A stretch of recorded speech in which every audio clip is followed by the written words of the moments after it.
Hello good people, balik lagi sama aku Ganjar ke Paper Clouds. Oke teman-teman, ini konten pertama setelah lebaran. Jadi sekalian aku pengen minta maaf. Taqabbalallahu minna wa minkum, siyamana wa siyamakum, minal aizin wal faizin. Mohon maaf lahir dan batin. Mohon maaf kalau misalnya aku ada salah-salah. Mohon maaf kalau misalnya aku ada perkataan atau mungkin ada tingkah laku atau mungkin ada omongan yang kurang berkenan buat teman-teman ketika aku bikin konten atau ketika pas kita ketemu kemarin. Dan mumpung sekarang masih ada ya bulan Syawalnya, jadi aku sekalian juga minta maaf ke teman-teman yang kenal atau yang pernah ketemu atau mungkin kalian para penikmat video dari kontenku.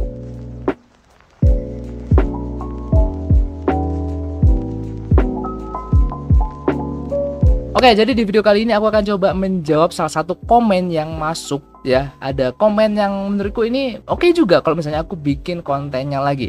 Jadi komennya itu, "Bang, bikin konten branding dan marketing dong." Nah, jadi dulu itu sebenarnya udah pernah aku bikin cuy. Mungkin beberapa tahun yang lalu itu udah pernah aku bahas. Tapi mungkin udah ketutup-tutup sama konten-kontenku yang baru-baru. Dan di sini aku akan coba ngasih tahu kalian branding itu dengan bahasa bayi. Kalau katanya Ferry Irwandi ya. Jadi di video kali ini aku akan coba menjelaskan branding dan apa saja yang perlu dilakukan sebuah brand, terutama di bisnis clothing atau fashion, dalam membranding usahanya dalam bahasa yang lebih simple. So, kalau gitu silakan disimak video ini sampai selesai.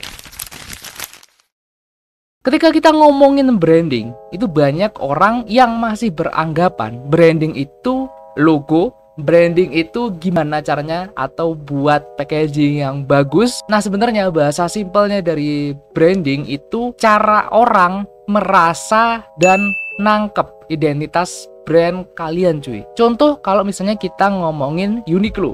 Di benak orang-orang, Uniqlo itu apa sih?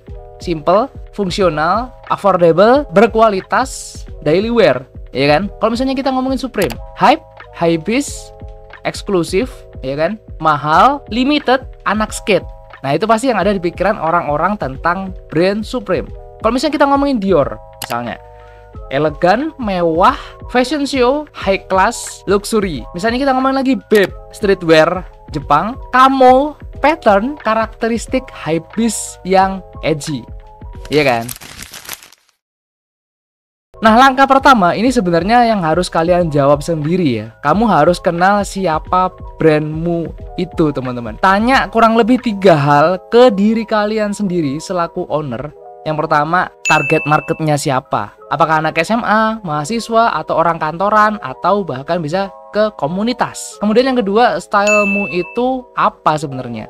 Streetwear kah? Monokrom kah? Minimalis? Metal-metalan? Atau casual? Itu kalian harus tahu core kalian itu mau kayak gimana. Kemudian yang ketiga, visimu itu apa? Apakah brandmu ini ingin mendukung sustainability kah? Atau kreativitas? Atau sekedar jadi baju tongkrongan aja? Nah, bikin brand itu kayak manusia teman-teman, kayak orang. Misalnya brandmu itu adalah cowok umur 20-an, suka nongkrong, suka desain yang nyeleneh-nyeleneh dan anti mainstream, misalnya kayak gitu ya. Nah, itu bisa jadi pondasi brandingmu ketembaknya orang-orang yang seperti itu. Jadi posisikan brand kalian itu kayak manusia atau kayak objek orang gitu. Itu lebih gampangnya kayak gitu teman-teman.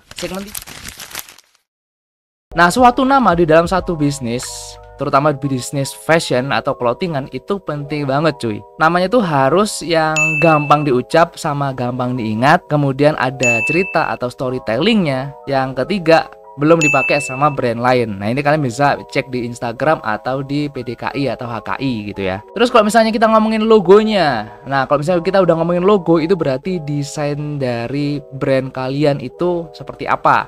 Nah, kalau bisa itu harus tetap, yang pertama tetap baca ketika ukuran kalian itu diperkecil. Kemudian yang kedua bisa dipakai di at least di baju terang sama gelap.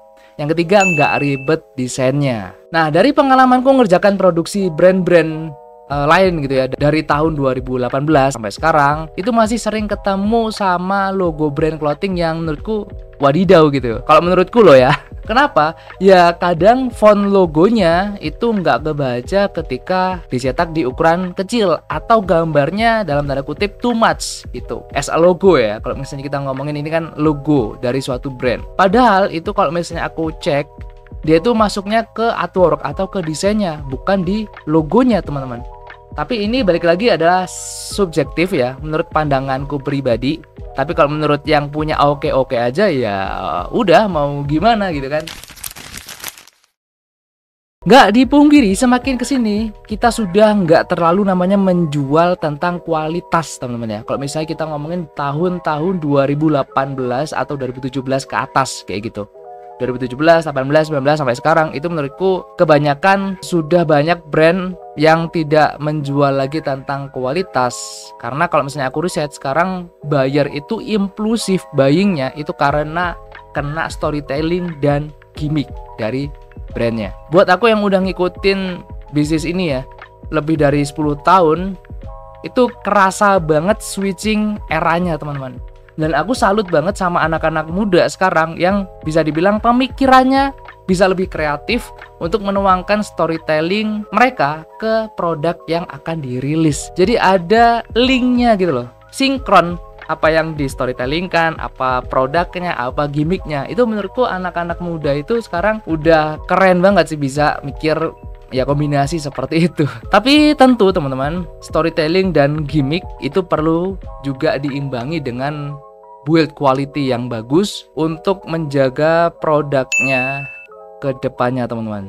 Itu menurutku kalau misalnya ada suatu brand ya, mereka itu bisa storytelling, kemudian bisa gimmick, kemudian juga untuk quality produknya oke, bagus, itu menurutku bisa jadi kombinasi maut buat para pebisnis di era sekarang. Mereka pasti akan bisa merajai pasar teman-teman. Bikin guideline kecil-kecilan teman-teman. Contoh ya, misalnya warna utama brandmu itu apa? Misal apakah hitam, putih, merah, biru atau apa gitu kan, terserah kalian.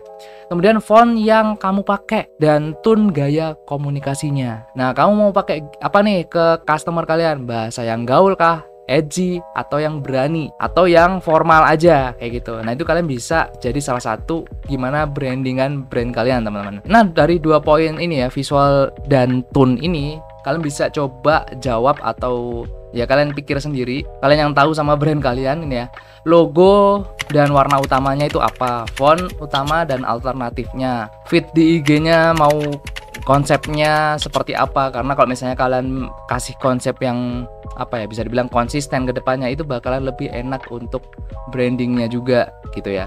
Kemudian tone komunikasinya kalian mau seperti apa, dan gaya foto produk. Nah, itu kalian bisa, mungkin ada yang suka pakai model, atau sekarang kalau misalnya ada AI, kalian bisa pakai AI gitu kan. Kalian bisa apa ya, bisa kombinasikan atau kalian bisa mainkan dua-duanya juga menurutku oke gitu kan. Nah, guideline ini nantinya yang bakal sangat membantu kamu sebagai owner dan timmu juga untuk bisa konsisten untuk kayak aku tadi bilang, nge-branding brand atau bisnis kalian ke depannya. Jadi kalian tuh ada acuannya tadi yang aku sebutin. Nah, itu yang kalian pakai terus nanti ke depannya selama beberapa tahun sampai orang itu ngeh bahwa oh, gaya seperti ini tuh brand A, oh gaya seperti ini brand B, brand C, kayak gitu. Jadi buatlah sekonsisten mungkin selama waktu yang lama sampai orang-orang itu ngeh bahwa style seperti ini adalah brand kalian. Oke, jadi itu tadi teman-teman beberapa poin ya, poin dasar sebenarnya untuk branding buat membangun suatu bisnis clothing.